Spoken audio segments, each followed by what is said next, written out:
ಕರ್ನಾಟಕದ ಎಲ್ಲಾ ವಕೀಲರಿಗೂ ನಮ್ಮ ಕಾನೂನು ಅಕಾಡೆಮಿ ಕಡೆಯಿಂದ ನಮಸ್ತೆ. ಇವತ್ತಿನ ವಿಡಿಯೋದಲ್ಲಿ ನೀವು ಓದ್ತಾ ಇರುವಂತಹ ಅದೇ ಕಾಂಟ್ರಾಕ್ಟ್ ಲಾನ ಅದೇ ಕಾಂಟ್ರಾಕ್ಟ್ ಲಾ ಮುಂದುವರೆದ ಭಾಗನ ನಾನು ನೋಡ್ತಾ ಇದ್ದೀನಿ. ಇವತ್ತಿನ ವಿಡಿಯೋದಲ್ಲಿ ಆಫರ್ ಬಗ್ಗೆ ಓದೋಣ. ನಮ್ದು ಒಂದು ಸೀಕ್ವೆನ್ಸ್ ಲೈನ್ ಇದೆ, ನಿಮ್ಗೆಲ್ಲ ಗೊತ್ತಿದೆ. ಆಫರ್ ಫಸ್ಟ್ ಬರುತ್ತೆ ಅಥವಾ ಪ್ರಪೋಸಲ್ ಅಂತೇಳಿ ನಾವು ಅದನ್ನ ಕರಿತೀವಿ.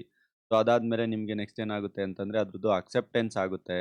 ಅಕ್ಸೆಪ್ಟೆನ್ಸ್ ಅದಾದ್ಮೇಲೆ ನಿಮ್ಗೆ ನೆಕ್ಸ್ಟ್ ಅದು ಪ್ರಾಮಿಸ್ ಆಗುತ್ತೆ. ಪ್ರಾಮಿಸ್ ಆದ್ಮೇಲೆ ಕನ್ಸಿಡರೇಷನ್ ಇರುತ್ತೆ. ಕನ್ಸಿಡರೇಷನ್ ಆದ್ಮೇಲೆ ಅಗ್ರಿಮೆಂಟ್ ಆಗುತ್ತೆ. ಎನ್ಫೋರ್ಸ್ಡ್ ಬೈ ಲಾ ಆಗುತ್ತೆ. ಆಮೇಲೆ ಕಾಂಟ್ರಾಕ್ಟ್ ಆಗುತ್ತೆ.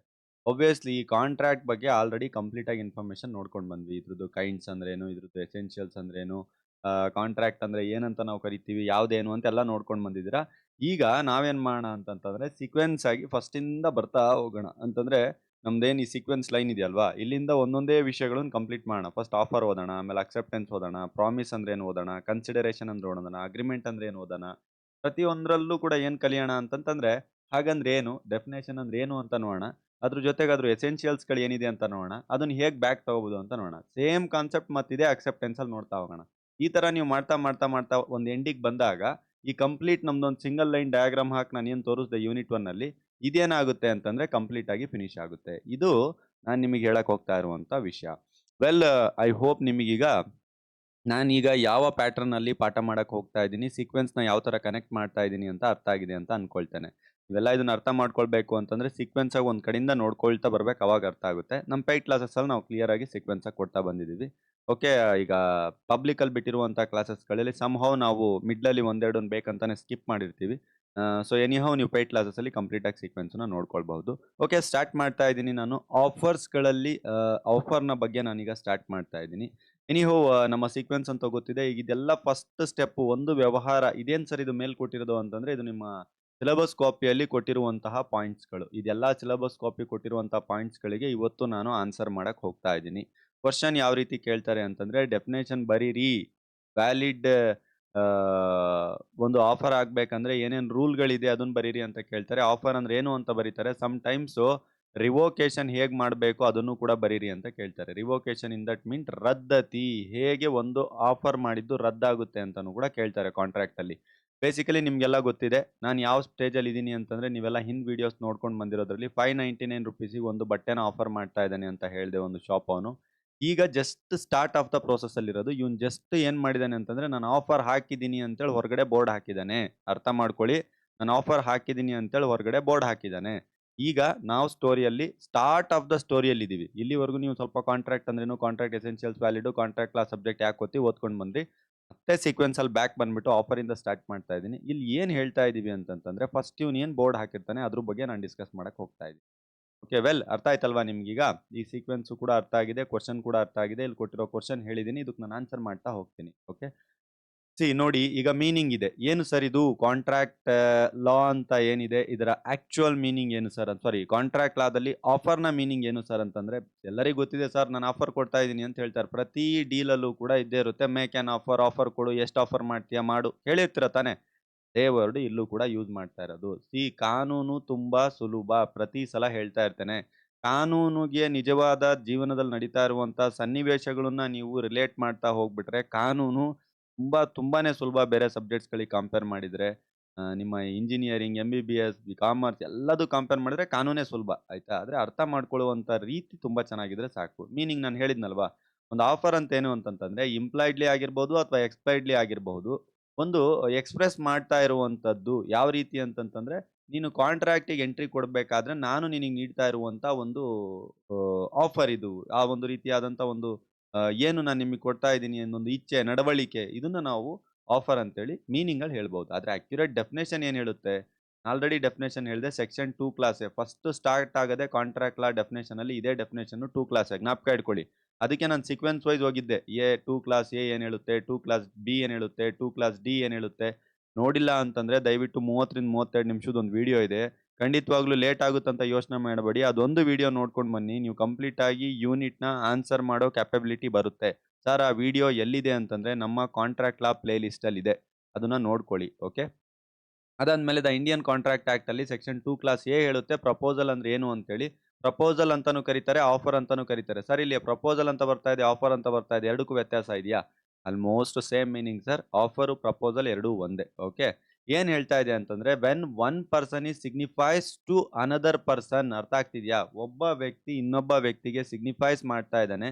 Willingness to do abstain from the doing something with the view of the abstaining assents to other the act the abstinences of the is just proposal. ನೋಡಿ ಯಾವಾಗ್ಲೂ ನಾನು ಹೇಳ್ತಾ ಇದ್ದೇನೆ, ಡೆಫಿನೇಷನ್ಸ್‌ಗಳನ್ನ ಓದ್ಬೇಕಾದ್ರೆ ಸ್ಪ್ಲಿಟ್ ಮಾಡ್ಬೇಕು. ನಮ್ಮ ಅಕಾಡೆಮಿಯಲ್ಲಿ ಅದನ್ನ ನಾವು ಹೇಳ್ಕೊಡ್ತೀವಿ. ಓಕೆ.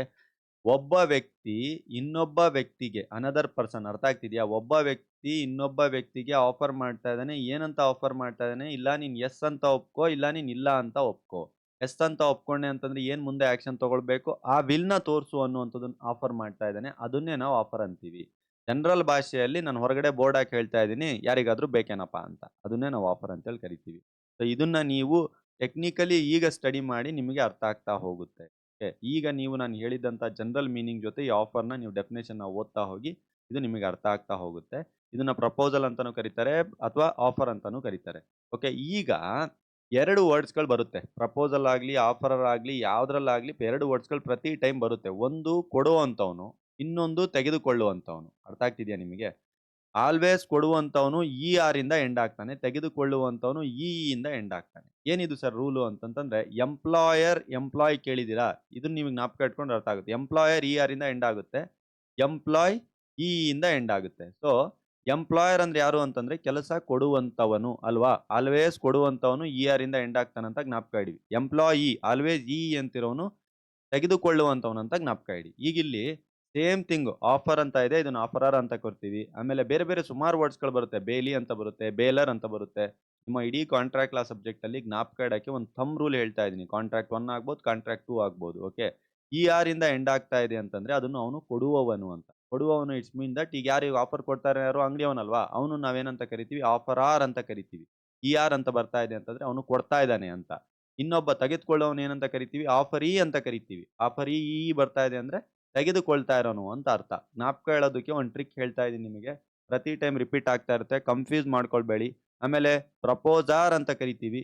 ಇಲ್ಲ ಅಂತಂದ್ರೆ ಪ್ರಪೋಸಾರ್ ಅಂತ ಕರಿತೀವಿ. ಇಲ್ಲ ಅಂತಂದ್ರೆ ಪ್ರಪೋಸಿ ಅಂತ ಕರಿತೀವಿ. ಪ್ರಪೋಸಿ ಅಂತ ಕರಿತಾ ಇದ್ದೀನಿ ಅಂತಂತಂದ್ರೆ ತೆಗೆದುಕೊಳ್ತಾ ಇರೋನು. ಪ್ರಪೋಸಾರ್ ಅಂತ ಕರಿತಾ ಇದ್ದಂದ್ರೆ ಕೊಡ್ತಾ ಇರೋನು. ಈ ತರ ವರ್ಡ್ಸ್‌ಗಳು ಕಂಟಿನ್ಯೂಯಸ್ ಆಗಿ ರಿಪೀಟ್ ಆಗ್ತಾ ಇರುತ್ತೆ. ಇದನ್ನು ಕೂಡ ನೀವು ಡೆಫಿನಿಷನ್ ಕ್ಲಾಸ್ ಜೊತೆ ಬರೆದ್ರೆ ಒಳ್ಳೇದು. ಸರ್ ಹಾಗಿದ್ದಲ್ಲಿ ಒಂದು ಆಫರ್ ಆಗ್ಬೇಕಂದ್ರೆ ಅದ್ರ ಕ್ಯಾರೆಕ್ಟರಿಸ್ಟಿಕ್ಸ್ ಏನಿರುತ್ತೆ? ಅದನ್ನ ಆಫರ್ ಆಗ್ಬೇಕಂತಂದ್ರೆ ಎಸೆನ್ಷಿಯಲ್ಸ್ ಏನಿರುತ್ತೆ? ಏನೇನು ಮುಖ್ಯಾಂಶಗಳು ಪೂರ್ತಿ ಆಗ್ಬೇಕು ಅಂತಂದ್ರೆ, ಓದ್ತಾ ಇರ್ಬೇಕಾದ್ರೆ ಒಂದು ಅಸಂಪ್ಷನ್ ಅಲ್ಲಿ ಓದ್ಬೇಕು. ನಾನು ಏನೋ ಒಂದು ಮೆಟೀರಿಯಲ್‌ನ ತೆಗೆದುಕೊಳ್ಳಕ್ಕೆ ಹೋಗಿದ್ದೀನಿ. ಅಲ್ಲಿ ಯಾರೋ ಒಬ್ಬ ಆಫರ್ ಮಾಡ್ತಾ ಇದ್ದಾನೆ. ಆ ಆಫರ್ ಅಲ್ಲಿ ಏನೇನಿದ್ರೆ ವ್ಯಾಲಿಡ್ ಅನ್ನುವಂತ ಅಸಂಪ್ಷನ್ ಓದಿದ್ರೆ ಮಾತ್ರ ನಿಮಗೆ ಅರ್ಥ ಆಗ್ತಾ ಹೋಗುತ್ತೆ. ಇದೇ ವಿಷಯ ಅಂತ ಹೇಳಲ್ಲ. ನೀವು ಯಾವುದೇ ಒಂದು ವಿಷಯನ ಅರ್ಥ ಮಾಡ್ಕೊಳಕ್ ಹೋಗಿ ನೀವು ಯಾವಾಗ್ಲೂ ಕೂಡ ಒಂದು ಅಸಂಪ್ಷನ್ ಅಲ್ಲಿ ಓದುವಂತ ಪ್ರಯತ್ನ ಪಡಬೇಕು. ಅವಾಗ ನೀವು ಓದುವಂತ ವಿಷಯ, ಟಾಪಿಕ್ಕು ಎಲ್ಲಾ ವಿಷಯಗಳು ನಿಮಗೆ ಕ್ಲಿಯರ್ ಆಗಿ ಅರ್ಥ ಆಗ್ತಾ ಹೋಗುತ್ತೆ. ನಂಬರ್ 1 ಪಾಯಿಂಟ್ ಒಂದೊಂದೇ ಪಾಯಿಂಟ್ ವೈಸ್ ನಾನು ಹೇಳ್ತಾ ಹೋಗ್ತೇನೆ. It may be express or implied. Express or implied ಅಂದ್ರೆ ಏನು ಅಂತಂತಂದ್ರೆ, ಒಬ್ಬ ವ್ಯಕ್ತಿ ಒಂದು ಮೋಟಾರ್ ವೆಹಿಕಲ್‌ನ ನಾನು 40,000ಕ್ಕೆ ಮಾರ್ತೀನಿ ಅಂತೇಳಿ ಹೇಳಬಹುದು. ಹೇಳಿದಾನಂತಂದ್ರೆ ಇಲ್ಲಿ ಎಕ್ಸ್‌ಪ್ರೆಸ್ ಆಯ್ತು ಅಂತೇಳಿ. ಅಥವಾ ಒಬ್ಬ ಕೂಲಿ ಇರ್ತಾನಲ್ವಾ? ಒಬ್ಬ ಯಾರು ರೈಲ್ವೆ ಕೂಲಿ ಅವನೇನು ಹೇಳೋದಿಲ್ಲ. ಬರ್ತಾನೆ ಸುಮ್ನೆ ಲಗೇಜ್ ತಗೊಂಡು ಹೋಗ್ತಾನೆ. ಬಟ್ ಅಲ್ಲೂ ಕೂಡ ಒಂದು ಕಾಂಟ್ರಾಕ್ಟ್ ಆಗ್ತಾ ಇದೆ. ಅಲ್ಲಿ ಇಂಪ್ಲೈಡ್‌ಲಿ ಆಫರ್ ಮಾಡ್ತಾ ಇರೋದು ಅವನು. ಗೊತ್ತಿರುತ್ತೆ ಒಂದು ₹10 ₹20 ಅಂತ. ಅವನೇನು ಹೇಳಲ್ಲ ಎತ್ಕೊಂಡು ಹೋಗ್ತಾನಷ್ಟೇ. ಇಲ್ಲಿ ಪರ್ಟಿಕ್ಯುಲರ್ಲಿ ಹೇಳ್ತಾನೆ. ಇದನ್ನ ಎಕ್ಸ್‌ಪ್ರೆಸ್‌ಲಿ ಆಫರ್ ಅಂತೀವಿ. ಅಂತ ಹೇಳ್ತಾ ಇರೋದು ಏನಂತಂದ್ರೆ ಆಫರ್ ಅಂತಂದ್ರೆ ಎಕ್ಸ್‌ಪ್ಲೈಡ್ ಆದ್ರೂ ಆಗಿರಬಹುದು ಅಥವಾ ಇಂಪ್ಲೈಡ್ ಆದ್ರೂ ಆಗಿರಬಹುದು ಅಂತ ಹೇಳ್ತಾ ಇದ್ದಾರೆ. ಓಕೆ. ಅಂತಂದ್ರೆ ವರ್ಡ್ಸ್‌ನ್ನ ಸ್ಪೋಕನ್ ಆಗಿರಬಹುದು, ರಿಟನ್ ಆಗಿರಬಹುದು. ಅದನ್ನ ಎಕ್ಸ್‌ಪ್ರೆಸ್ ಆಫರ್ ಅಂತ ಕರಿತೀವಿ. ಅಥವಾ ಅವನ ಕಂಡಕ್ಟ್, ಅವನ ಬಿಹೇವಿಯರ್, ಅವನು ಯಾವ ತರ ಬಿಹೇವ್ ಮಾಡ್ತಾ ಇದ್ದಾನೆ, ಅವನ ಸೂಚನೆ ಆಧಾರದ ಮೇಲೆ ಮಾಡುವಂತದ್ದನ್ನ ನಾವು ಇಂಪ್ಲೈಡ್ ಆಫರ್ ಅಂತ ಕರಿತೀವಿ. ಇದು ಒಂದು ಎಸೆನ್ಷಿಯಲ್. ಎರಡನೇದು ಮತ್ತೊಂದು ಎಸೆನ್ಷಿಯಲ್ ಯಾವುದು ಅಂತಂತಂದ್ರೆ, ಎಕ್ಸ್‌ಪ್ಲನೇಷನ್ ವೈಸಿಗ್ ನಾನು ಇಲ್ಲಿ ಸುಮಾರು ಕೊಟ್ಟಿದ್ದೀನಿ ಅನ್ನೋದು ಬಿಟ್ರೆ ಎಕ್ಸಾಮಲ್ಲಿ ಇಷ್ಟೊಂದು ಬರಿಬೇಕಾ ಸರ್? ನಾವು ಇಷ್ಟೊಂದು ಬರೆಯಕ್ಕಾಗುತ್ತಾ ನಮ್ಮ ಕೈಯಿಂದ ಅಂತಂದ್ರೆ, ಏನೂ ಬೇಡ ಸರ್. ಜನರಲ್ ನಾನು ಹೇಳುವಂತ ಮೀನಿಂಗ್ ಬರೀರಿ. ಯಾವುದಾದ್ರೂ ಒಂದು ಎಕ್ಸಾಂಪಲ್ ಬರೀರಿ. ಎನಫ್ ಆಗುತ್ತೆ. ನಿಮಗೆ ಜಾಸ್ತಿ ಗೊತ್ತಾಗ್ಲಿ, ಅರ್ಥ ಮಾಡ್ಕೊಳ್ಳಿ. ಯಾಕಂದ್ರೆ ಬೇಸಿಕ್ ಸಬ್ಜೆಕ್ಟ್ ಅರ್ಥ ಆಗ್ಬಿಟ್ರೆ ನಿಮಗೆ ಕಾಂಟ್ರಾಕ್ಟ್ 2ನು ಕಷ್ಟ ಆಗಲ್ಲ.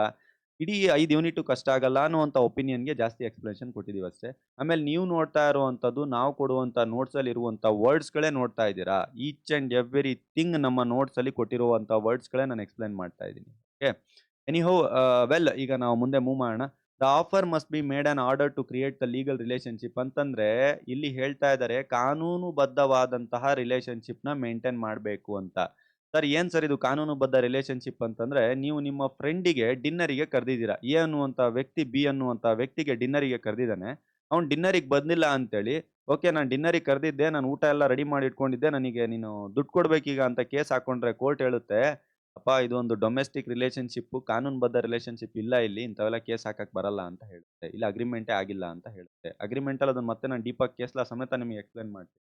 ಎನಿಹೌ ನಿಮಗೆ ಒಂದು ಕಾನ್ಸೆಪ್ಟ್ ಆದಲ್ಲಿ ನೆಕ್ಸ್ಟ್ ಏನಾದ್ರು ಹೇಳಬೇಕು ಅಂತಂತಂದ್ರೆ the offer to sell is watch to B for rupees 200 and B agrees. ನೋಡಿ, ಒಂದು ಆಫರ್ ಏನಿದೆ ಅವನು ವಾಚ್‌ನ ಬಿಗೆ ಸೆಲ್ ಮಾಡ್ತಾ ಇದ್ದಾನೆ 200 ರುಪೀಸ್‌ಗೆ ಅವನು ಅಗ್ರಿ ಮಾಡಿದ್ದಾನೆ. ಇದನ್ನ ನಾವೇನಂತ ಕರಿತೀವಿ ಲೀಗಲ್ ರಿಲೇಶನ್‌ಶಿಪ್ ಅಂತ ಕರಿತೀವಿ. ಯಾಕಂದ್ರೆ ಇದು ಸೇಲಿಗೆ ಹೋಗ್ತಾ ಇರೋದಲ್ವಾ. ಅದಾದ್ಮೇಲೆ ₹200 ದುಡ್ಡು ಗಿಡ್ಡು ಎಲ್ಲ ಇದೆ ಲೀಗಲ್ ರಿಲೇಶನ್‌ಶಿಪ್ ಅಂತ ಕರಿತೀವಿ. ಆಮೇಲೆ ಇಬ್ರು ಫ್ರೆಂಡ್ಸ್‌ಗಳು ಸೇರ್ಕೊಂಡು ನ್ಯೂಸ್ ಪೇಪರ್ ಕಾಂಪಿಟಿಷನ್‌ಗೆ ಜಾಯಿನ್ ಆಗ್ತಾರೆ, ಅಗ್ರಿ ಮಾಡ್ತಾರೆ, ವಿನ್ ಆಗಿದ್ದನ್ನ ನಾವು ಶೇರ್ ಮಾಡ್ಕೊಳ್ಳೋಣ ಅಂತ. ಇಲ್ಲೂ ಕೂಡ ಲೀಗಲ್ ರಿಲೇಶನ್‌ಶಿಪ್ ಎಕ್ಸಿಟ್ ಆಗ್ತಾ ಇದೆ ಅಂತ ಹೇಳ್ತಾ ಇದ್ದಾರೆ. ಸೊ ಲೀಗಲ್ ರಿಲೇಶನ್‌ಶಿಪ್ 2 ಹೇಳಿದೆ. ಇಲ್ಲಿ ಲೀಗಲ್ ರಿಲೇಶನ್‌ಶಿಪ್ ಅಲ್ಲ ನಾರ್ಮಲ್ ಡೊಮೆಸ್ಟಿಕ್ ಸೋಷಿಯಲ್ ರಿಲೇಶನ್‌ಶಿಪ್ ಅಂತ ಒಂದು ಹೇಳಿದೆ. ಇಂಥವೆಲ್ಲ ಕನ್ಸಿಡರ್ ಆಗಲ್ಲ ಅಂತ ಹೇಳಿ. So there must be a legal relationship.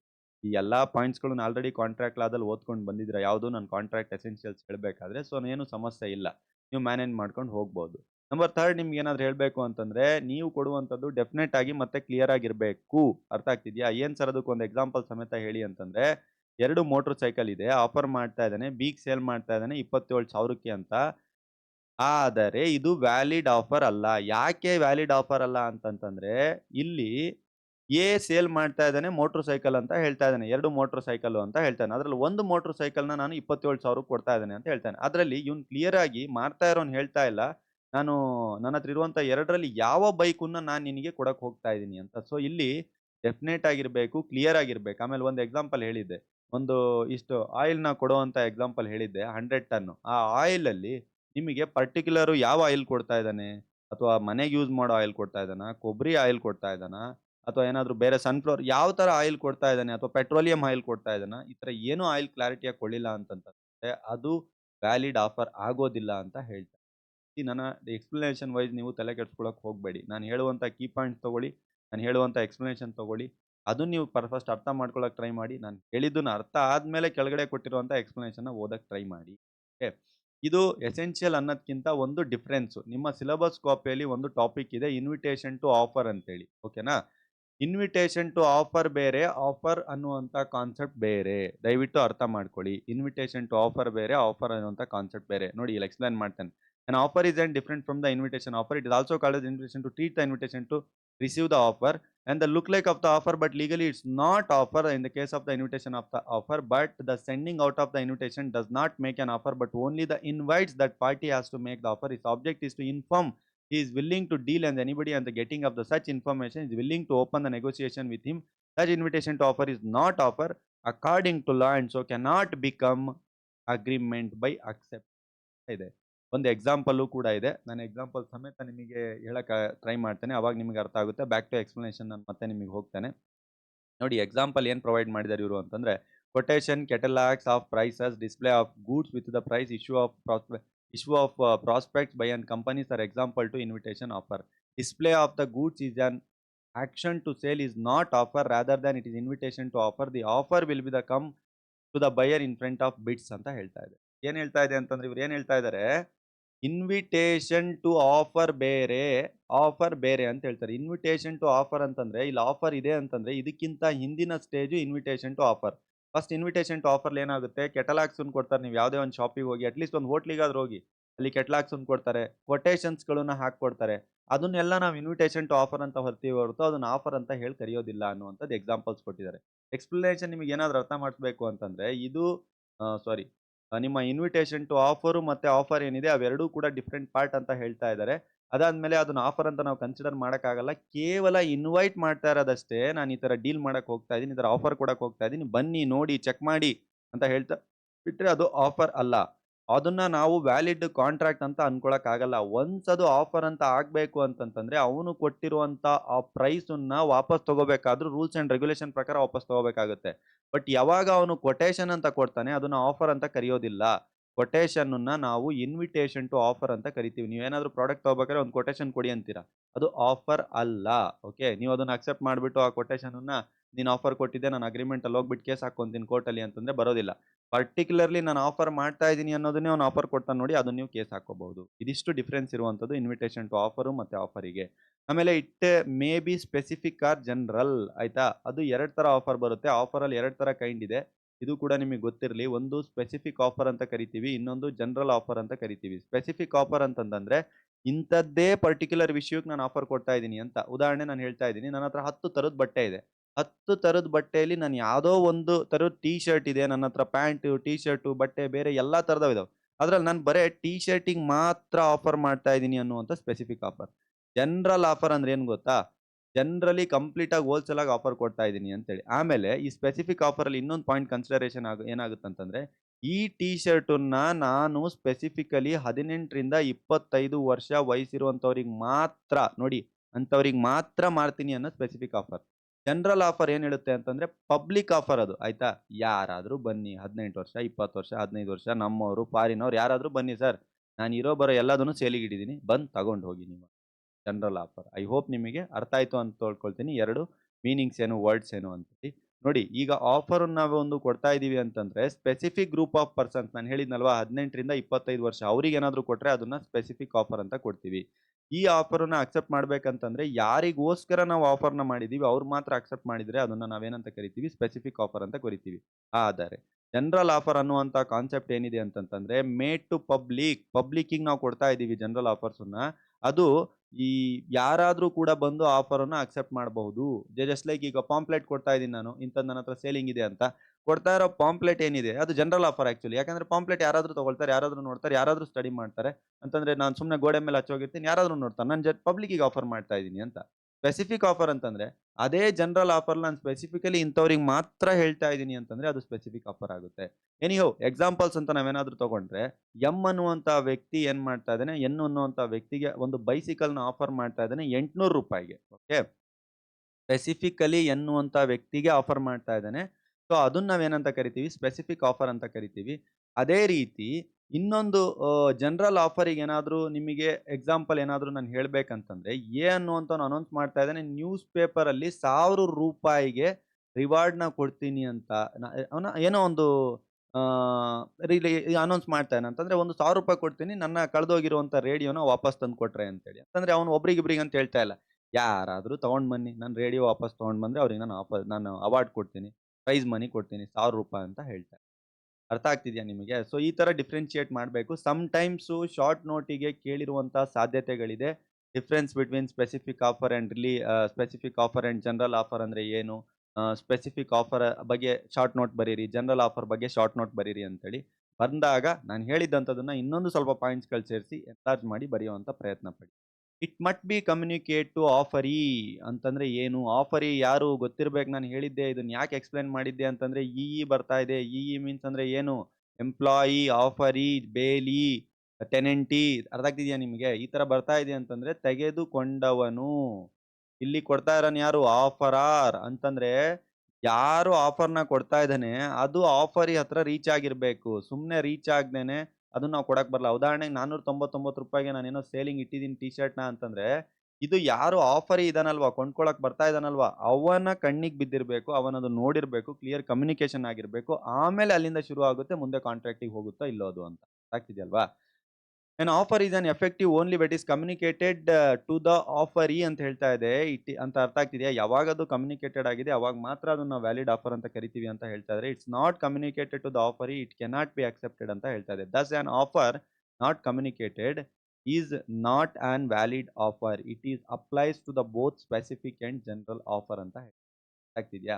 ಅಂದ್ರೆ ಅವನಿಗೆ ಏನಾದ್ರೂ ಹೇಳಿಲ್ಲ ಅಂತ ಅನ್ಕೊಳ್ಳಿ, ಕಮ್ಯುನಿಕೇಷನ್ನೇ ಮಾಡಿಲ್ಲ ಅಂತ ಅನ್ಕೊಳ್ಳಿ. ಕಮ್ಯುನಿಕೇಷನ್ನೇ ಮಾಡದೇ ಇದ್ದಾಗ ಅದು ಸ್ಪೆಸಿಫಿಕ್ ಆಫರ್ ಅಂತಾನು ಕನ್ಸಿಡರ್ ಆಗಲ್ಲ. ಒಂದ್ ರೀತಿ ಜನರಲ್ ಆಫರ್ ಅಂತ ಕನ್ಸಿಡರ್ ಮಾಡ್ಬಿಡ್ತೀವಿ.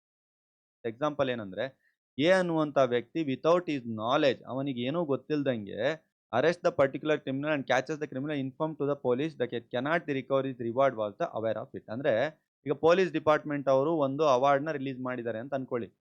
ಯಾರನ್ನೋ ಒಬ್ಬನ್ನ ಹಿಡ್ಕೊಂಡು ಬಂದ್ರೆ ನಾವು 25,000 ಬಹುಮಾನ ಕೊಡ್ತೀವಿ ಒಬ್ಬ ಕ್ರಿಮಿನಲ್‌ನ ಅಂತ.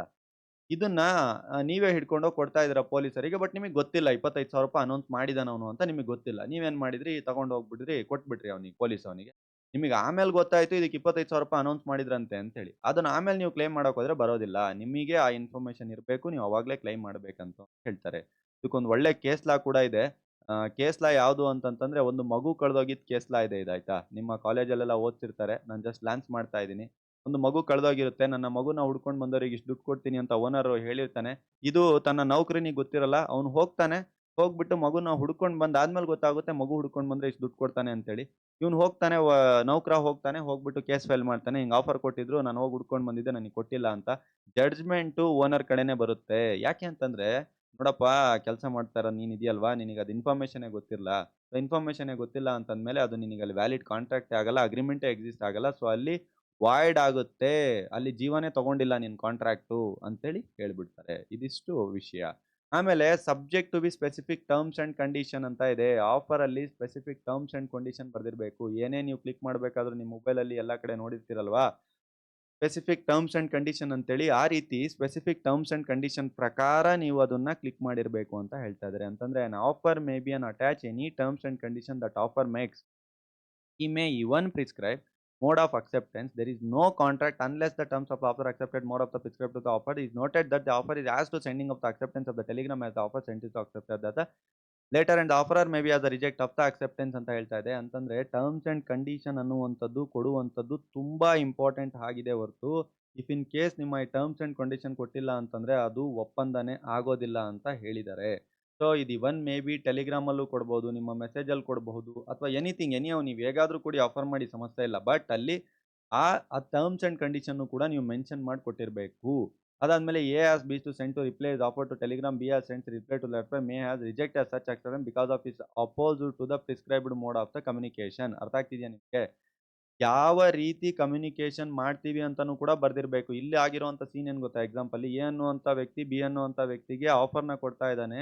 ಏನಂತೇಳಿ ಟೆಲಿಗ್ರಾಮಲ್ಲಿ ರಿಪ್ಲೈ ಕೊಡು. ಆಯ್ತಾ? ನಿನಗೇನ್ ಇಷ್ಟ ಆದ್ರೆ ನನಗೆ ಟೆಲಿಗ್ರಾಮಲ್ಲಿ ರಿಪ್ಲೈ ಕೊಡು ಅಂತ ಆಫರ್‌ನ ಕೊಡ್ತಾ ಇದ್ದಾನೆ. ಮುಂದ್ಗಡೆ ಇರೋ ಪಾರ್ಟಿ ಟೆಲಿಗ್ರಾಮಲ್ಲಿ ರಿಪ್ಲೈ ಕೊಡ್ತಾ ಇಲ್ಲ. ಬೇರೆ ರೀತಿ ರಿಪ್ಲೈ ಕೊಡಕ್ಕೆ ಪ್ರಯತ್ನ ಪಡ್ತಾ ಇದ್ದಾನೆ. ಸೊ ಇಲ್ಲಿ ಇದು ವ್ಯಾಲಿಡ್ ಆಫರ್ ಆಗೋದಿಲ್ಲ. ಯಾಕಂದ್ರೆ ಅವ್ನು ಬರ್ದಿದ್ದಾನೆ. ನನಗೆ ನಿನ್ ರಿಪ್ಲೈ ಟೆಲಿಗ್ರಾಮಲ್ಲಿ ಬೇಕು. ನನಗೆ ನಿನ್ ರಿಪ್ಲೈ ಜಿಮೇಲಲ್ಲಿ ಬೇಕು. ನನಗೆ ನಿನ್ ರಿಪ್ಲೈ ಥ್ರೂ ವೈವಾ ಫೋನ್ ಬೇಕು. ನನಗೆ ನಿನ್ ರಿಪ್ಲೈ ಥ್ರೂ ಪೋಸ್ಟಲ್ಲಿ ಬೇಕು ಅಂತ. ಆ ರೀತಿ ಫಾಲೋ ಮಾಡ್ತಾ ಇಲ್ಲ ಅಂದ್ರೆ ಟರ್ಮ್ಸ್ ಅಂಡ್ ಕಂಡೀಷನ್ ಫಾಲೋ ಮಾಡ್ತಾ ಇಲ್ಲ ಅಂತ. ಅಂತಂದ್ರೆ ಇದು ಒಂದೇನಾ sir terms and condition post ಮಾಡೋದು ಒಂದೇನಾ? ಅಲ್ಲ, ಅಲ್ಲ. ಬೇರೆ ಎಲ್ಲಾ ತರ ಬರುತ್ತೆ. ಪ್ರೈಸ್ ಎಷ್ಟಿರ್ಬೇಕು, ದುಡ್ಡು ಯಾವ ರೀತಿ ಕೊಡ್ಬೇಕು, ಏನ್ ಕ್ಯಾಶಲ್ಲಿ ಕೊಡ್ಬೇಕಾ, ಚೆಕ್ಕಲ್ಲಿ ಕೊಡ್ಬೇಕಾ? ಅದೇ ರೀತಿ ಅವ್ನು ರಿಟರ್ನ್ ಕೊಡ್ಬೇಕು. ಅವಾಗ ಮಾತ್ರ ಅದು ಆಫರ್ ಅಕ್ಸೆಪ್ಟೆನ್ಸ್ ಆಗುತ್ತೆ ಅನ್ನೋದು ಬಿಟ್ರೆ ಅದು ಅಕ್ಸೆಪ್ಟೆನ್ಸ್ ಆಗಲ್ಲ, ಅಗ್ರೀಮೆಂಟ್ ಆಗಲ್ಲ, ಎನ್ಫೋರ್ಸಬಲ್ ಆಗಲ್ಲ, ಕಾಂಟ್ರಾಕ್ಟು ಆಗಲ್ಲ. ಪ್ರೋಸೆಸ್ ನಿಂತೋಗ್ಬಿಡುತ್ತೆ. ಯಾಕಂದ್ರೆ ನಾವು ಡಿಸ್ಕಸ್ ಮಾಡ್ತಾ ಇರೋದು ಫಸ್ಟ್ ಸ್ಟೇಜ್ ಅಲ್ವಾ? ಕಾಂಟ್ರಾಕ್ಟ್ ಶುರು ಆಗುವಂತ ಫಸ್ಟ್ ಸ್ಟೇಜ್‌ನ ನಾವು ಡಿಸ್ಕಸ್ ಮಾಡ್ತಾ ಇದ್ದೀವಿ. ವೆಲ್ ಇದಿಷ್ಟಾದ್ಮೇಲೆ ನಿಮ್ಮ ನೆಕ್ಸ್ಟು ಟಾಪಿಕ್ ಯಾವ್ದು ಬರುತ್ತೆ ಅಂತಂತಂದ್ರೆ, ನಿಮ್ಮ ನೆಕ್ಸ್ಟ್ ಟಾಪಿಕ್ ಬಂದ್ಬಿಟ್ಟು it must not have contain cross offers ಅಂತ ಇದೆ. ಕ್ರಾಸ್ ಆಫರ್ಸ್‌ಗಳು ಇರಬಾರ್ದು. ಕ್ರಾಸ್ ಆಫರ್ ಅಂದ್ರೆ ಏನು ಗೊತ್ತಾ?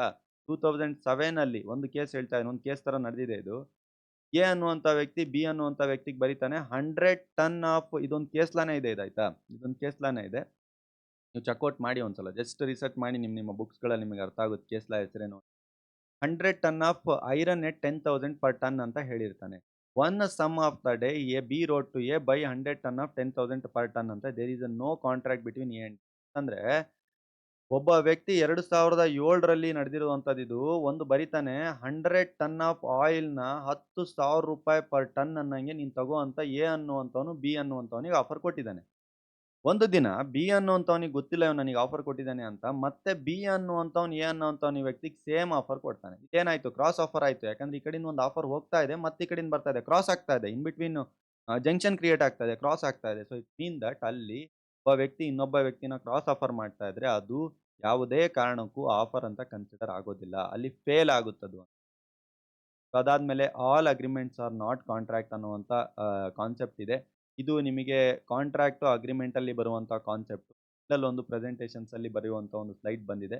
ಇದನ್ನ ಇಗ್ನೋರ್ ಮಾಡ್ಕೊಳ್ಳಿ. ಲಾಸ್ಟ್ ಸ್ಲೈಡ್ ತನಕನೇ ನೀವು ತಗೊಳ್ಳಿ. ಯಾಕಂದ್ರೆ ಇದು ಬೇರೆ ಕಾನ್ಸೆಪ್ಟ್ ಇಲ್ಲಿ ಬೈ ಮಿಸ್ಟೇಕ್ಲಿ ಇನ್ ಬಿಟ್ವೀನ್ ಬಂದಿದೆ. ವೆಲ್ ಆಗಿದ್ದಲ್ಲಿ ಇಲ್ಲಿವರೆಗಂತ ನೀವು ಎಸೆನ್ಷಿಯಲ್ಸ್‌ಗಳನ್ನು ನೋಡ್ಕೊಂಡು ಬಂದ್ರಿ. ಈಗ ಮೋಸ್ಟ್ ಇಂಪಾರ್ಟೆಂಟ್ ಇದನ್ನು ಕೂಡ ಎಕ್ಸಾಮ್ ಅಲ್ಲಿ ಕೇಳ್ತಾರೆ. ಏನಂತ ಕೇಳ್ತಾರೆ ಅಂತಂದ್ರೆ ಹೇಗೆ ಆಫರ್‌ನ ರಿವೋಕ್ ಮಾಡ್ಕೊಳ್ಬಹುದು? ಕನ್ನಡ ಮೀಡಿಯಂ ಅನ್ನೋರು ತಲೆ ಕೆಡಿಸ್ಕೊಬೇಡಿ. ಕನ್ನಡ ಮೀಡಿಯಂ ಅವ್ರು ಮತ್ತೊಂದ್ಸಲ ಹೇಳ್ತೀನಿ. ಇನ್ನೊಂದು ಸ್ಲೈಡ್ ಇದೆ. ರಿವೋಕೇಶನ್ ಆಫ್ ಆಫರ್ ಅನ್ನುವಂಥದ್ದು ಏನಿದೆ ಅದು ಹೇಗೆ ಆಗುತ್ತೆ ಅನ್ನುವಂಥದ್ದು ಹೇಳ್ತಾ ಇದ್ದಾರೆ. ಅಂಡರ್ ಸೆಕ್ಷನ್ 4 ನ ಪ್ರಕಾರ ಅಂತಂದ್ರೆ ಅಂಡರ್ ಸೆಕ್ಷನ್ 4 ಟು 6 ನ ಪ್ರಕಾರ 3 ರೀತಿ ಒಂದು ಆಫರು ರದ್ದಾಗಬಹುದು. ರಿವೋಕೇಶನ್ ಆಫ್ ಆಫರ್ ಅಂದ್ರೆ ಮೀನಿಂಗ್ ಏನ್ ಗೊತ್ತಾ? ಹೇಗೆ ಆಫರ್ ಕ್ಯಾನ್ಸಲ್ ಮಾಡಿಕೊಳ್ಳಬಹುದು ಅಂತ. 3 ತರ ಸರ್. ಮೊದಲನೇದು ಒಂದು ಕಮ್ಯುನಿಕೇಟಿಂಗ್ ನೋಟಿಸ್ ಕೊಟ್ಟು ನಾನು ನಿಮಗೆ ಆಫರ್ ಕೊಟ್ಟಿದ್ದೀನಿ. ನಾನು ಇಂಥ ₹490 ಟಿ ಶರ್ಟ್ ನಿಮಗೆ ಸೇಲ್ ಮಾಡ್ತೀನಿ ಅಂತ ಆಫರ್ ಕೊಟ್ಬಿಟ್ಟಿದ್ದೀನಿ. ಆಮೇಲೆ ನಾನು ನಿಮಗೆ ನೋಟಿಸ್ ಕಳಿಸ್ತೀನಿ. ಬೇಡಿ ಸರ್ ನೀವಿನ್ನು ತಗೊಳ್ಳೋದಕ್ಕಿಂತ ಮುಂಚೆ ಅಂತಂದ್ರೆ ಏನು ಗೊತ್ತಾ? ನಾನು ಅಕ್ಸೆಪ್ಟ್ ಮಾಡೋದ್ಕಿಂತ ಮುಂಚೆ ಕಳಿಸ್ಬೇಕು ಮತ್ತೆ ನೀವು. ಅಕ್ಸೆಪ್ಟ್ ಮಾಡಾದ್ಮೇಲೆ ಕಳ್ಸೋದಲ್ಲ. ನಾನು ಬೇಡ ಇದು ನಾನು ಕೊಡಲ್ಲ ಆಫರ್. ಒಂದ್ಸಲ ನಾನು ಅಕ್ಸೆಪ್ಟ್ ಮಾಡಿದ್ರೆ ಮುಗೀತು ನೀವು ಲಾಕ್ ಆದ್ರಿ ಅಂತ. ಒಂದ್ಸಲ ನೀವು ಕಳ್ಸಿಕೊಟ್ಮೇಲೆ. ಸೊ ಅದಕ್ಕಿಂತ ಮುಂಚೆ ಒಂದು ನೋಟಿಸ್ ಕೊಡೋದು ನೀವು ನನಗೆ ಕಮ್ಯುನಿಕೇಟ್ ಮಾಡೋದು. ಇಲ್ಲ ಸರ್ ನಾನೀಗ ವಾಪಸ್ ತಗೊಳ್ತೀನಿ ಅಂತ. ಒಂದು ಪಾಯಿಂಟ್ ಆಯ್ತಾ? 2ನೇ ಪಾಯಿಂಟು ಲ್ಯಾಪ್ಸ್ ಆಫ್ ಟೈಮು. ನಾನು ಆಫರಲ್ಲಿ ಬರ್ದಿರ್ತೀನಿ. ಇದನ್ನ ನೀನು 1 ಮಂತ್ ಒಳಗಡೆ ಅಕ್ಸೆಪ್ಟ್ ಮಾಡಬೇಕು. ಇಲ್ಲ ಅಂತಂದ್ರೆ ಮುಗ್ದೋಗ್ಬಿಡುತ್ತೆ ಡೀಲು ಅಂತ. ಆ ಥರ ಏನಾದ್ರು ನೀವು 1 ಮಂತಲ್ಲಿ ಅದನ್ನ ಅಕ್ಸೆಪ್ಟ್ ಮಾಡಿಲ್ಲ ಅಂತಂತಂದ್ರೆ ಡೀಲೇ ಮುಗ್ದೋಗ್ಬಿಡುತ್ತೆ. ನಾನು ಆಫರ್ ಮಾಡ್ತಾ ಇದ್ದೀನಿ ನಿಮಗೆ ₹499 ಈ ಟೀ ಶರ್ಟ್ ತಗೋ 1 ಮಂತ್ ಒಳಗೆ ಹೇಳು ನನಗೆ ತಗೊಳ್ತೀಯಾ ಇಲ್ಲ ಅಂತ. ನೀವು ಆ ಟೈಮಲ್ಲಿ ತಗೊಳ್ತಾ ಇಲ್ಲ ಲ್ಯಾಪ್ಸ್ ಆಫ್ ಟೈಮಲ್ಲಿ ಅಂತಂದ್ರೆ ಡೀಲ್ ಮುಗ್ದೋಗುತ್ತೆ. ಇದೇನು ಹೇಳುತ್ತೆ ಅಂತಂದ್ರೆ ಸೆಕ್ಷನ್ 5 ಹೇಳುತ್ತೆ, ಇದು ಸೆಕ್ಷನ್ 4 ಹೇಳುತ್ತೆ. ಸೆಕ್ಷನ್ ಸಮೇತ ಅದನ್ನ ಬರೆಯಕ್ಕೆ ಟ್ರೈ ಮಾಡಿ. ತುಂಬಾ ಒಳ್ಳೆ ಮಾರ್ಕ್ಸ್‌ಗಳು ಹಾಕ್ತಾರೆ. ಆಮೇಲೆ revocation by the failure of the condition. ನಾನೊಂದು ಕಂಡೀಷನ್ ಹೇಳಿರ್ತೀನಿ ಸರ್. ₹499 ನೀನು ಥ್ರೂ ಫೋನ್ ಪೇನೇ ಮಾಡಬೇಕು. ಇಲ್ಲ ಅಂತಂದ್ರೆ ಥ್ರೂ ಕ್ಯಾಶೇ ಕೊಡಬೇಕು ಅಂತ ಹೇಳಿರ್ತೀನಿ. ಅವ್ನು ಫೋನ್ ಪೇ, ಗೂಗಲ್ ಪೇ ಮಾಡಲಿಲ್ಲ. ನನ್ನ ಕಂಡೀಷನ್ ಪ್ರಕಾರ ಬಿಟ್ಬಿಟ್ಟು ಬಂದು ನನಗೆ ಜಿಪೇ ಮಾಡ್ತೀನಿ ಅಂತ, ಗೂಗಲ್ ಪೇ ಮಾಡ್ತೀನಿ ಅಂತಂದ. ಇಲ್ಲ ಪೇಟಿಎಮ್ಮಲ್ಲಿ ಮಾಡ್ತೀನಿ ಅಂತಂದ. ಇಲ್ಲ ಥ್ರೂ ಕ್ರೆಡಿಟ್ ಕಾರ್ಡ್ ಕೊಡ್ತೀನಿ ಅಂತಂದ. ಸೊ ಅವಾಗ ಇವ್ನು ನನ್ನ ಕಂಡೀಷನ್ ಪ್ರಕಾರ ಬರ್ತಾ ಇಲ್ಲ. ಸೊ ಅಲ್ಲಿ ನನ್ನ ಕಂಡೀಷನ್ ಫುಲ್‌ಫಿಲ್ ಆಗ್ತಾ ಇಲ್ಲ ಅಂತೇಳಿ ಕೂಡ ನಾನು ಸೆಕ್ಷನ್ 6ನ ಪ್ರಕಾರ ಇದನ್ನ ಬ್ಯಾಕ್ ತಗೋಬಹುದು. ಅರ್ಥ ಆಯ್ತಲ್ವಾ? 3 ಕಂಡೀಷನ್. ಒಂದು ನೋಟಿಸ್ ಕೊಟ್ಟು, ಇನ್ನೊಂದು ಟೈಮ್ ಮುಗ್ದೋಯ್ತು, ಇನ್ನೊಂದು ನನ್ನ ಕಂಡೀಷನ್ ಪ್ರಕಾರ ಅವನು ಸರಿಯಾಗಿ ನಡ್ಕೊಂಡಿಲ್ಲ ಅಂತೇಳಿ. ಆಮೇಲೆ ಯಾವ ಮೋಡ್ಸ್ ಅಲ್ಲಿ ನೀವು ಮಾಡ್ಬೋದು ಅನ್ನೋದನ್ನ ಸೆಕ್ಷನ್ 7 ಟು ಸೆಕ್ಷನ್ 10 ಹೇಳುತ್ತೆ. ಸೆಕ್ಷನ್ 7ನ ಪ್ರಕಾರ ಎಕ್ಸ್‌ಪ್ರೆಸ್ ರಿವೋಕೇಷನ್ ಅಂತ ಕರಿತೀವಿ. ಎಕ್ಸ್‌ಪ್ರೆಸ್ ರಿವೋಕೇಷನ್ ಅಂದ್ರೆ ಗೊತ್ತಿದೆಯಲ್ಲ, ಹೇಳಿದ್ನಲ್ವಾ? ಏನೇನ್ ನಾನು ಮಾಡ್ತಾ ಇದ್ದೀನಿ ಎಲ್ಲದನ್ನು ಕೂಡ ಎಕ್ಸ್‌ಪ್ಲೈಟ್ಲಿ ಹೇಳುವಂಥದ್ದು. ಇಂಪ್ಲಾಯ್ಡ್ ರಿವೋಕೇಷನ್ ನಾನೊಂದು ರೈಲ್ವೆ ಪ್ಲಾಟ್‌ಫಾರ್ಮ್ ಅಲ್ಲಿ ಕೂಲಿ ಎತ್ಕೊಂಡು ಹೋಗ್ತಾನೆ ಅಂತ ಹೇಳಿದ್ನಲ್ವಾ? ಆ ರೀತಿನೂ ಕೂಡ ನೀವು ರಿವೋಕ್ ಮಾಡ್ಕೊಳ್ಬಹುದು. ಅದಾದ್ಮೇಲೆ ರಿವೋಕೇಷನ್ ಬೈ ಕೌಂಟರ್ ಆಫರ್ ಹೇಳಿದ್ನಲ್ಲ, ಕೌಂಟರ್ ಆಫರ್ ಇದ್ರೆ ಅದು ಇದೇ ಆಗಲ್ಲ ಅಂತೇಳಿ. ಅದು ಸೆಕ್ಷನ್ 9 ಹೇಳುತ್ತೆ. ಕೌಂಟರ್ ಆಫರ್ ಆಗಿದೆ ಅಂತಂದ್ರೆ ಅದು ರಿವೋಕ್ ಇದೇ ಆಗಲ್ಲ, ಕಾಂಟ್ರಾಕ್ಟೇ ಆಗಲ್ಲ ಅಂತ. ಬೈ ಡೆತ್ ಆರ್ ಇನ್ಸಾನಿಟಿ ಅಂತ ಇದೆ. ಇಲ್ಲಿ 3 ಪಾಯಿಂಟ್ ಆಯ್ತಲ್ವಾ? ಇಲ್ಲಿ 4ನೇ ಪಾಯಿಂಟ್ ಇದನ್ನು ಕೂಡ ಆಡ್ ಮಾಡ್ಕೊಳ್ಳಿ. ಸಾವನ್ನಪ್ಪಿದಾಗ ಅಂತ ಬರ್ಕೊಳ್ಳಿ. ಸೆಕ್ಷನ್ ಏನಂತ ಬರೀತೀರಾ? ಸೆಕ್ಷನ್ 10 ಅಂತ ಬರೀರಿ ಇಲ್ಲಿ. 4 ಪಾಯಿಂಟ್ ಬರೀರಿ ರಿವೋಕೇಷನ್ ಆಫ್ ಆಫರಿಗೆ ಆಗಿರುತ್ತೆ. ಏನ್ ಗೊತ್ತಾ? ಈಗ ನಾನು ಆಫರ್ ಕೊಟ್ಟಿದ್ದೀನಿ ಸರ್.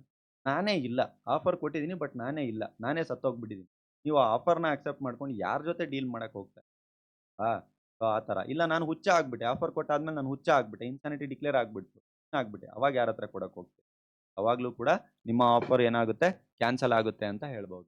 ವೆಲ್ ಈಗ ಹಾಗಿದ್ದಲ್ಲಿ ಎಫೆಕ್ಟ್ಸ್ ಆಫ್ ರಿವೋಕೇಷನ್ ಬಗ್ಗೆ ನಾವು ಮಾತಾಡೋಣ. ಏನೇನ್ ಎಫೆಕ್ಟ್ಸ್ ಆಗುತ್ತೆ ಸರ್ ರಿವೋಕೇಷನ್ ಅಲ್ಲಿ ಅಂತಂತಂದ್ರೆ, ರಿವೋಕೇಷನ್ ಅನ್ನುವಂಥದ್ದು ನೀವು ಒಂದ್ಸಲ ತೆಗೆದುಕೊಂಡ್ರೆ ಫುಲ್ ಅಂಡ್ ಫೈನಲ್. ನೀವು ಒಂದ್ಸಲ ಆಫರ್ ಕೊಟ್ಟಿದ್ದೀರಾ.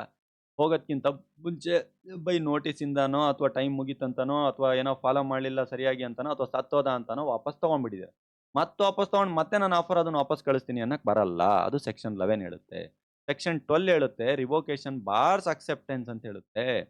ಯಾವ ಆಫರ್‌ನ ಅಕ್ಸೆಪ್ಟ್ ಮಾಡಿದರೆ ಅದನ್ನ ನೀವು ಮತ್ತೆ ರಿವೋಕ್ ಮಾಡಕ್ಕಾಗಲ್ಲ ಅಂತ ಸೆಕ್ಷನ್ 12 ಹೇಳುತ್ತೆ.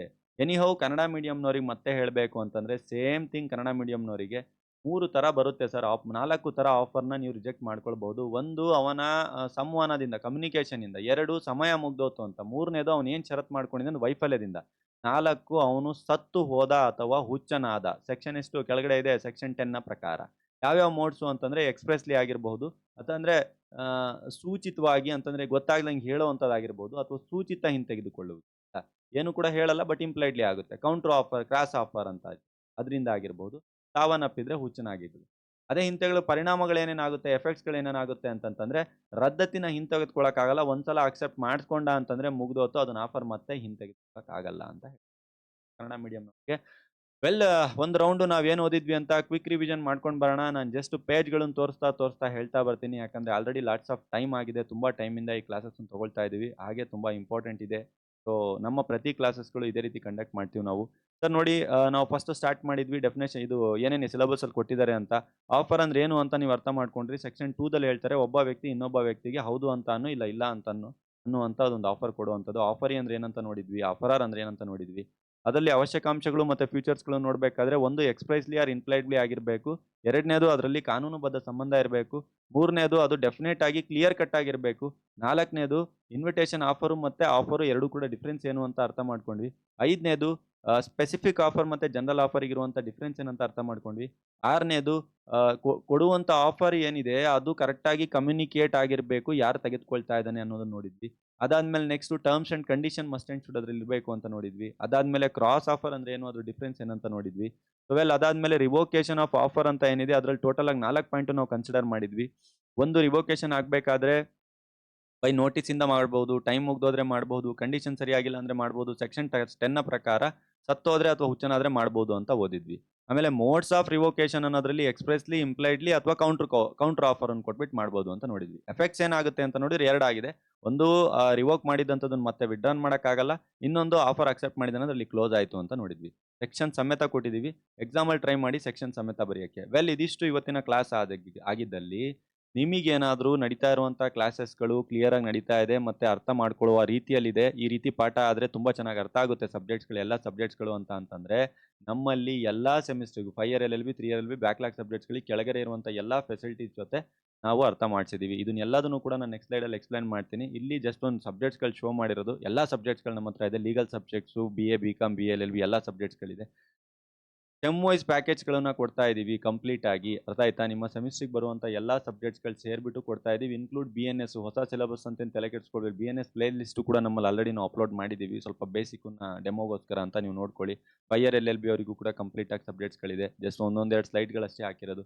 ಸರ್ ಫೆಸಿಲಿಟಿಗಳು ಏನೇನು ಕೊಡ್ತೀರಾ ನಿಮ್ಮಲ್ಲಿ ನಾವೇನಾದ್ರೂ ಜಾಯಿನ್ ಆದ್ರೆ ಅಂತಂತಂದ್ರೆ, ಈಗೇನು ಒಂದು ವಿಡಿಯೋ ಮಾತ್ರ ನೋಡಿದ್ರಲ್ವಾ? ಈ ತರ 100% ಸಿಲೆಬಸ್ ಒಂದು ಪಾಯಿಂಟು ಮಿಸ್ ಆಗ್ಲಿಲ್ದಂಗೆ ಪಕ್ಕದಲ್ಲಿ ಸಿಲೆಬಸ್ ಕಾಪಿ ಇಟ್ಕೊಂಡು ಮ್ಯಾಚ್ ಮಾಡಿ include case law, previous year question papers ಎಲ್ಲದೂ ಕೂಡ ರೆಕಾರ್ಡೆಡ್ ವಿಡಿಯೋಸ್‌ಗಳನ್ನ ಕೊಡ್ತೀವಿ. ನಿಮ್ಮ ಡೌಟ್ ಸೆಷನ್ಸ್‌ಗಳಿಗೆ ವೀಕ್ಲಿ ಒನ್ಸ್ ಆರ್ ಟ್ವೈಸ್ ಕ್ಲಾಸಸ್‌ಗಳನ್ನ ಕಂಡಕ್ಟ್ ಮಾಡ್ತೀವಿ. ನೋಟ್ಸ್‌ಗಳಾಗಿರಬಹುದು ಅಥವಾ ನೋಟ್ಸ್‌ಗಳು ರಿಲೇಟೆಡ್ ಏನೇ ಸಮಥಿಂಗ್ ಮೆಟೀರಿಯಲ್ಸ್‌ಗಳಾಗಿರ್ಬೋದು. ಕನ್ನಡ ಮತ್ತು ಇಂಗ್ಲೀಷ್ ಎರಡೂ ಮೀಡಿಯಮಲ್ಲಿ ಕೊಡ್ತೀವಿ. ಇಫ್ ಇನ್ ಕೇಸ್ ನಿಮಗೆ ಡೌಟ್ಸ್ ಬಂದ್ರೆ ನೀವು ನನ್ನ ಜೊತೆ ಡೈರೆಕ್ಟಾಗಿ ಮಾತಾಡ್ಬೋದು. Once paid subscription. ನಮ್ಮ ಬ್ಯಾಕ್ ಎಂಡ್ ಟೀಮ್ 24/7 ನಿಮ್ಮ ಜೊತೆ ಸಪೋರ್ಟಲ್ಲಿರುತ್ತೆ. ಅಸೈನ್‌ಮೆಂಟ್, ಇಂಟರ್ನ್‌ಶಿಪ್, ಸೆಮಿನಾರ್ ಎಲ್ಲದಕ್ಕೂ ಸಪೋರ್ಟ್ ಇರುತ್ತೆ. ಫ್ರೀ ಲೀಗಲ್ ಕನ್ಸಲ್ಟೆನ್ಸಿ ಕೊಡ್ತೀವಿ ಸರ್ ಆಸ್ ಎ ಸ್ಟೂಡೆಂಟ್ ಆಗಿ. ನಿಮ್ಮಲ್ಲಿ ಕ್ರಿಮಿನಲ್ ಕೇಸ್ ಇರಲಿ, ಫ್ಯಾಮಿಲಿ ಕೇಸ್ ಇರಲಿ, ಸಿವಿಲ್ ಕೇಸ್ ಇರಲಿ ಕೊಡ್ತೀವಿ. ಕನ್ನಡ ಮತ್ತು ಇಂಗ್ಲೀಷ್ ಎರಡೂ ಮೀಡಿಯಮಲ್ಲೂ ಕೂಡ ನಾವು ಕ್ಲಾಸಸ್‌ಗಳನ್ನ ಕಂಡಕ್ಟ್ ಮಾಡ್ತೀವಿ. If in case class conduct ಮಾಡೋಕ್ಕಾಗಿಲ್ಲ ಅಂತಂದ್ರೆ ಲೈವ್ ರೆಕಾರ್ಡೆಡ್ ಕ್ಲಾಸಸ್‌ಗಳನ್ನ ಕೊಡ್ತೀವಿ. ಈ ಸೆಮಿಸ್ಟ್ರಿಗೆ, ಫರ್ದರ್ ಸೆಮಿಸ್ಟ್ರಿಗೆ ಸಪೋರ್ಟ್ ಇರುತ್ತೆ. ಎಲ್ಲ ಸೇರಿ ಒಂದೇ ಒಂದು ಪ್ಯಾಕೇಜು ಸರ್. ನೀವು ಮಾಡಬೇಕಾಗಿರೋದು ಒಂದೇ ಕೆಲಸ, ಕೆಳಗಡೆ ಇರೋ ನಂಬರಿಗೆ ಕಾಲ್ ಮಾಡಬೇಕಷ್ಟೇ.